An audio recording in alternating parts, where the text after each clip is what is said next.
Coming up on Locked On Dodgers, the hot stove is hot in a lot of ways that kind of affect the Dodgers. So a lot to talk about, so let's get Locked On Dodgers.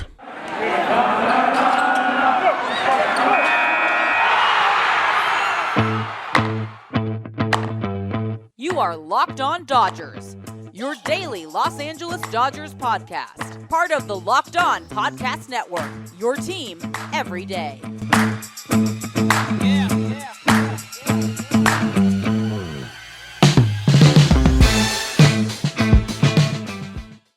Hello, Dodger fans. I am Jeff Snider of Baseball Essential, and this is Locked On Dodgers, part of the Locked On Podcast Network, your team every day. Vince and I are doing a split episode, so he will be with you for the second half of this show. Thank you for making Locked On Dodgers your first listen every day. Remember, this show is free and available on all podcast platforms and on YouTube simply by searching for Locked On Dodgers. This is the daily podcast covering the Los Angeles Dodgers, bringing you the smart fans' perspective on our boys in blue. And the reason we're going split today, a little behind the scenes stuff. As most of you know, if you're regular listeners, I am an hour later than you guys. I'm in the Mountain Time Zone, whereas most of you are in the Pacific Time Zone. And it just so happens that on Monday, November 29th, I am substitute teaching at my son's elementary school, actually in his 5th grade class. And so I have to get to bed early. And normally Vince and I, on a night like this, when the hot stove is hot and rumors are flying, we would stay up as late as possible and bring this show to you. We try to have it in your inboxes by about 1 o'clock in the morning, every weekday morning, so that you can listen. Even if you get up way early for work, you can have something to listen to on your way to work. That's our goal. But it presents a challenge on days like this when there are a lot of rumors flying, because you run the risk of things being outdated by the time you're listening to them. Our buddy Bryce over at Locked On Rangers, as he was uploading his podcast tonight, Sunday night, the Rangers signed John Gray, or the reports came out that they are signing him. And so things like that, it's a challenge we face. So I have to be at bed early tonight. So I'm doing the first half of this episode. I am going to be focusing on the things we know that the Dodgers, as of right now, when I'm recording, it's 8:55 p.m. where I am, 7:55 Pacific time on Sunday night. And the Dodgers haven't yet signed anybody during this frenzy, nor have they lost any of their free agents during this frenzy. That could change by the time Vince records. Vince is going to record his half in a couple hours. So I'm going to talk about the things we do know. He will then talk about what we know at that point, and we will go from there. So if you're here for Max Scherzer news, one way or the other, that'll be in the second half, because as of right now, it's just rumors when I'm recording, and it might still be when Vince records. Who knows? We'll find out together. But so that's the plan. I'm going to talk about the things we do know that, like I said, nothing is specific to the Dodgers, but a lot of things affect the Dodgers one way or another. And then Vince later will talk about things we know in a couple hours. So I mentioned John Gray signing with the Rangers. The Rangers have had a big day today. They signed John Gray for 4 years and $56 million, and Marcus Semien for 7 years, $175 million. And the John Gray signing, it makes me a little sad. I wanted John Gray. I've mentioned I'm a big John Gray fan. And for 4 and 56, $14 million a year, I would have really liked John Gray under that contract with the Dodgers. Obviously, John Gray gets to choose if he has multiple offers. I don't even know if the Dodgers were in on Gray at all. There may be things about him that they made them not be interested or whatever, or not interested at that price. Who knows? But I'm a little bit bummed that Gray went for relatively cheap. Even 4 years isn't super long for a guy his age. So I wouldn't have minded seeing John Gray under that. Marcus Semien is an interesting deal. 7 years for a guy who's already in his 30s. And, I underestimated Marcus Semien last offseason. I said I wasn't sure that, he was going to repeat his one good offensive season, and he actually had an even better season. And so, I expect Marcus Semien to be really good for at least the next few years. I don't know about 7 years, and maybe it was one of those things. 7, 175, that's $25 million a year. That's not terrible. And maybe it's one of those things where they're spreading it out a little bit. Maybe it would have been a $30 million a year. Maybe they were wanting to go 5, 150, but to drop the average annual value down a little bit, they went to 7, 175. I don't know, but it seems interesting. But when you're the Rangers, and we've talked about this a little bit, the Rangers are not a very good team right now, and so they're going to have to overpay a little bit. They also signed Cole Calhoun, which despite the fact that he's had some success against the Dodgers, pretty much a non-factor to me. But even back when Calhoun was in his prime, I was pretty low on the Calhoun hype train. So I'm not blown away by that one. I do think these moves, John Gray and Marcus Semien, make them better for 2022 and 2023. For the next couple of years, they're going to be better. And there are reports that this doesn't mean that they're out on the other shortstops. Semien was a shortstop. He went to the Blue Jays, played more second base with them. And so the Rangers have been in contact supposedly with all four big name shortstops, Seager, Correa, Story, and whoever else I'm forgetting.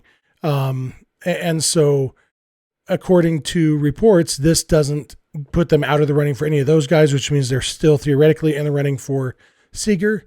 They have spent a lot of money, and so it seems like maybe they'd be more inclined to go with the Trevor Story route, the less expensive shortstop, but who knows? So this affects the Dodgers in that they don't get John Gray, they don't get Marcus Semien, which I don't think was likely anyway, but it was a possibility, and it doesn't make things any more secure for the Dodgers on the Corey Seager front. Another move that we had on Sunday was Kevin Gausman signing with the Blue Jays, 5 years, $110 million. Great move for the Blue Jays. 5 years for Gausman. I have no idea. It's not terribly long. I don't mind a 5-year contract for a guy like him. It's so hard to know. Gausman has been really good the last couple of years after being not great for a while. And so if he really figured something out, great. Sending him to the American League East, it'll be a challenge. We'll see what happens. But it gets him out of the National League West. It weakens the Giants a little bit. So no complaints there. I wouldn't have minded seeing Gausman on the Dodgers again. Any good pitcher, I'm interested in the Dodgers signing him. But I don't know that the Dodgers were ever really on his radar. So this one more affects the Dodgers along the lines of Gausman no longer being in the National League West. And that's not a bad thing. And one more guy who's no longer in the National League West is Adam Frazier, who the big trade that the Padres made at the trade deadline to get Adam Frazier that was supposed to put them over the top. And then, it didn't. He was not good with the Padres. They traded him to the Mariners for two prospects who are not as good as the guys they traded to the Pirates to get Frazier. I think we can chalk this one up in the lost column for the Padres. Frazier, it'll be interesting to see what happens with him. He was much better in the first half of 2021 with the Pirates than he's been at any other point in his career. So who knows if he can actually hit, and even then he didn't have any power. So, Adam Frazier, honestly, it makes the Padres a little bit better to not have Frazier on the team anymore. If they can find a way to trade, what's his name? The guy who looks like the guy from the Croods, Eric Hosmer, then, that would improve them too. But getting Frazier off their roster, I guess, is a step forward. So Padres well on their way to winning the offseason again by getting rid of Adam Frazier. I'm going to come back in a minute. There's a couple other little moves to talk about how they affect the Dodgers. So thank you again for making Locked On Dodgers your first listen every day. We really appreciate it, and keep it Locked On Dodgers. Hey, does this sound familiar? You've got one device that lets you catch the game live, another that lets you stream your favorite shows. You're watching sports highlights on your phone, and you've got your neighbor's best friends login for the good stuff. Well, I want to tell you about a simple way to get all that entertainment you love without the hassle, and a great way to finally get your TV together. It's called DirectTV Stream, and it brings your live TV and on-demand favorites together like never before, so you can watch your favorite sports, movies, and shows all in one place. That means no more juggling remotes and no need to buy another device ever again. And the best part, there's no annual contract. So get rid of the clutter and the confusion and get your TV together with DirectTV Stream. You can learn more at DirectTV.com. That's DirectTV.com. Compatible device required. Content varies by package. I'm just going to do a quick Twitter update to see if anything happened while I was talking in that first segment. Max Scherzer and the Mets are close to finalizing a multi-year deal. Source confirms. So it seems like it's getting closer. So nothing official yet. So we will leave the Scherzer talk to Vince in the second half of this episode still. But the rumors are that Scherzer's close with the Mets, and I was going to talk a little bit about some of the other things the Mets did this weekend.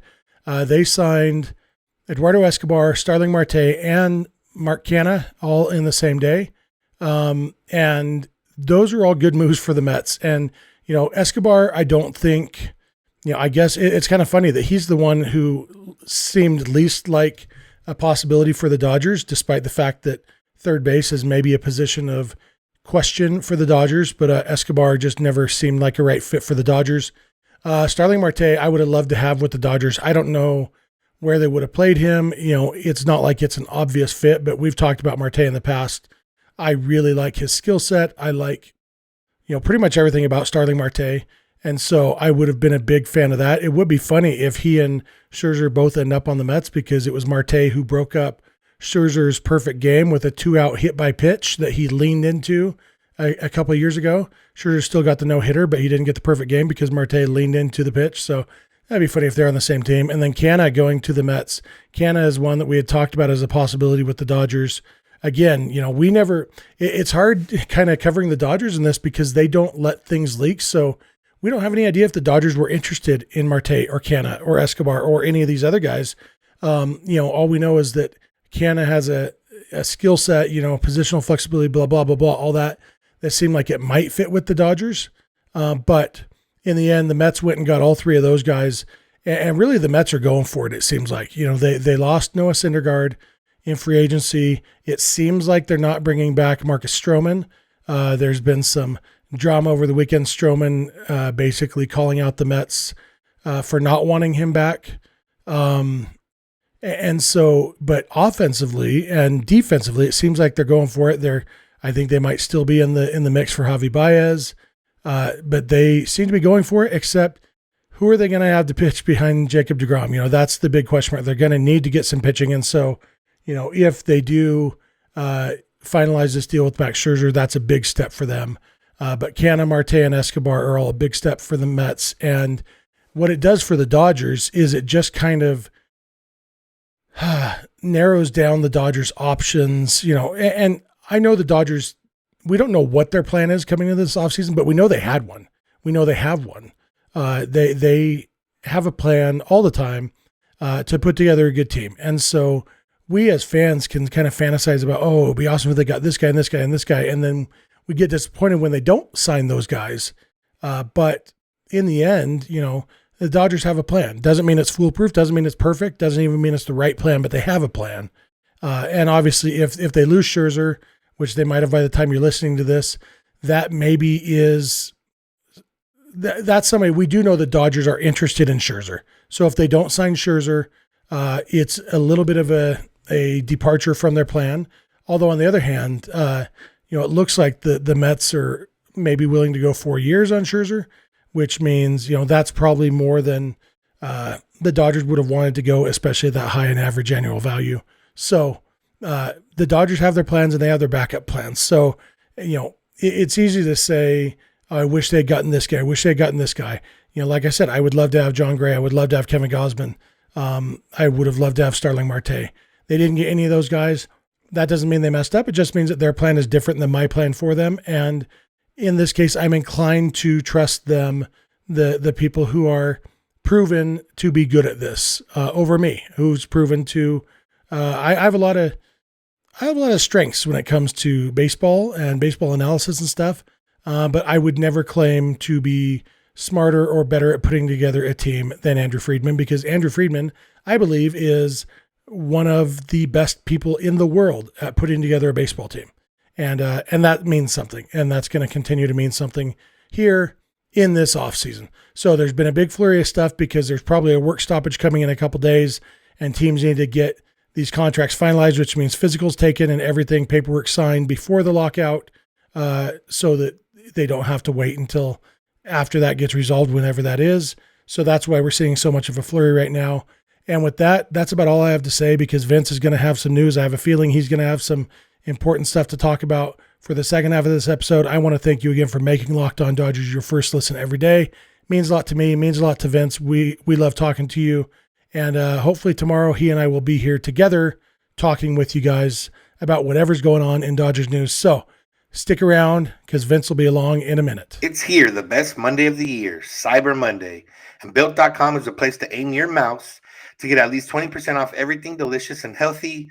That's 20% off site-wide, and even bigger discounts on Built Boost, Built Broth, and Built Swag. So head over to Built.com, check it all out. A brand new Built Bar flavor landed just in time for Cyber Monday. caramel almond delight, and it delivers everything it promises. Caramelized chocolate, check. Almonds, check. Delightful, double check. Be sure to get yours before they're gone.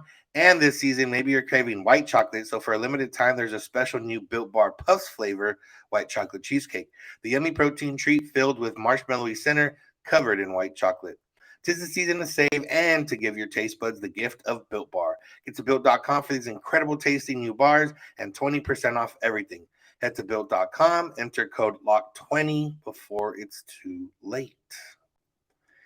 Yo, Dodger fans, Vince here to close out the episode. I waited a long time and nothing really happened on the Scherzer front. Max Scherzer is still a free agent at this time. There's been a lot of reports and the wording that even Jeff used earlier this episode of close to finalizing the deal, whatever the wording was. The report is that he's going to get $42 million annually over 3 or 4 years, or that's the offer from the Mets. And what I put this out on Twitter, and we've talked about this before. Andrew Friedman doesn't bid against himself, or doesn't overbid himself.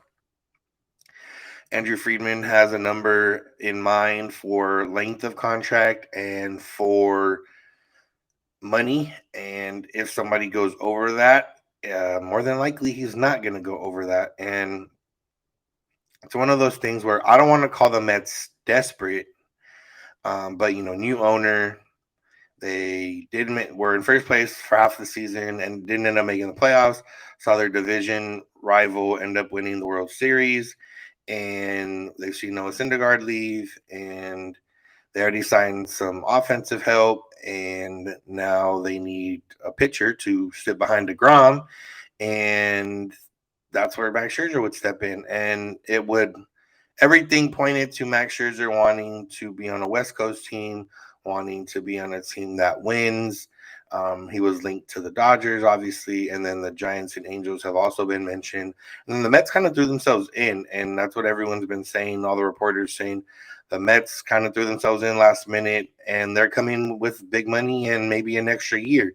The Dodgers are probably willing to go that third year, but are definitely not willing to go a fourth year, especially not at $42 million.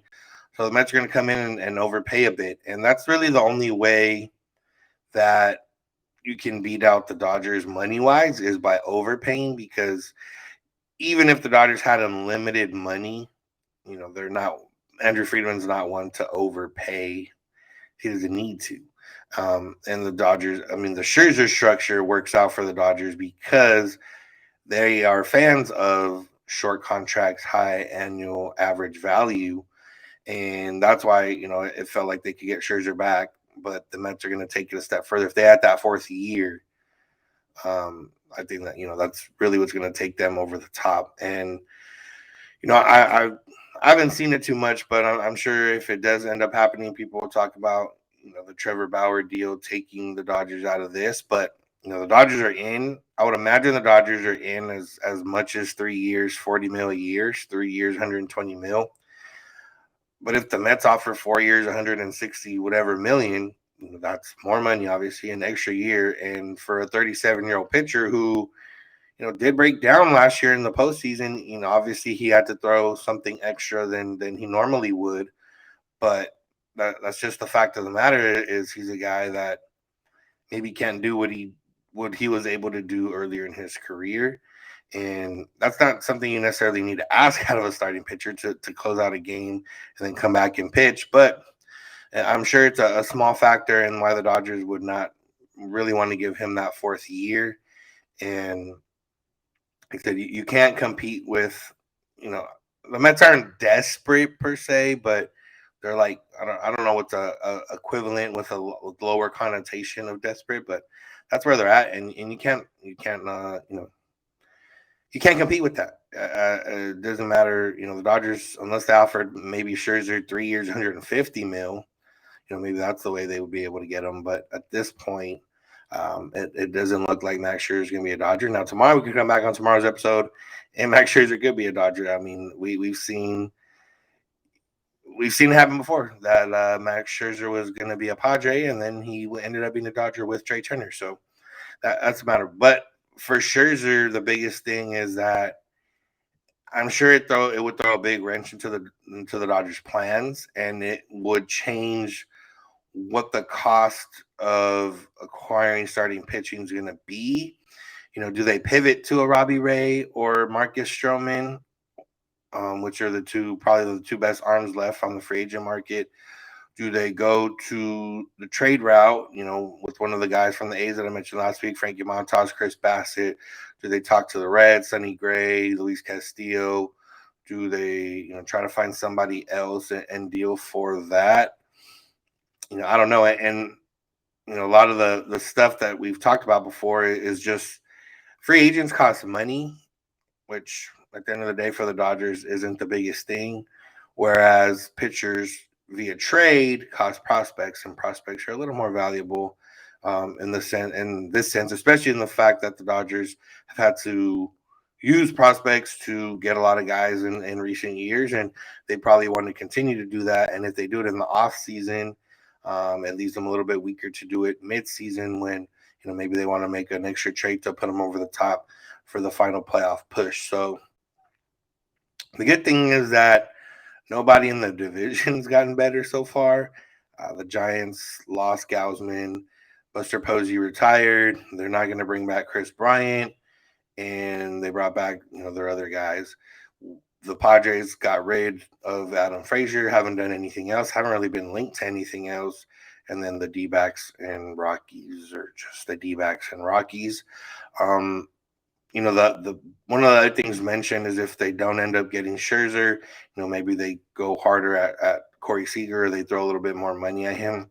I would imagine they have the same number range, for Seager. If they really wanted to keep him, they could keep him. I don't think losing out on Max Scherzer really changes that too much, because at the end of the day, it's not like bringing back Corey Seager. It means that the offense is going to put up 6 runs a game, which means that starting pitching becomes a little less prominent, because it would be bringing back the same guy that they had last year. And we saw last year that the offense could still struggle no matter how many all-stars are in the lineup, or no matter how many, above average players are in the lineup. The offense can still struggle. So starting pitching is still a premium right now, and still something they need as of right now. They have Walker Buehler, they have Julio, they have Andrew Heaney. And then after that, it's Tony Gonsolin, David Price, Ryan Pepiot, Andre Jackson as starting pitchers. So they definitely need more starting pitching. Clayton Kershaw. I would, I don't know if the Rangers are doing all this spending to try to lure Kershaw, or if all this spending they're doing takes him out of the running for Kershaw. We haven't really heard anything other than the Rangers have talked to Kershaw. Manager Chris Woodward said that they've reached out and talked to him. I'm sure the Dodgers are going to bring him back. I'm not too concerned about that, but you never know. The one big thing about today, Monday, is that it appears that whoever hasn't signed that wants to sign is going to sign on Monday, because they need to do physicals and everything before that Wednesday deadline to get deals official. Because after Wednesday, there will be a freeze. No signings, no free agent moves, no trades, no nothing. I don't know if there will even still be rumors. I don't think teams can technically talk to agents. Although, that doesn't mean too much as long as you don't get caught. I would imagine that that's not a big deal, but we'll see. So that means on tomorrow's episode, where we might have a lot more to talk about. Maybe Dodger related, maybe who the Dodgers missed out on, maybe who the Dodgers can get once they get back from this lockout. But yeah, that's going to do it for today's episode. That's what's on tap for tomorrow's episode. Hopefully we're talking about Max Scherzer and Corey Seager coming back to the Dodgers and all is well in Los Angeles. But I don't know if that's going to be the case. Either way, we'll be here tomorrow morning and talk about all of it.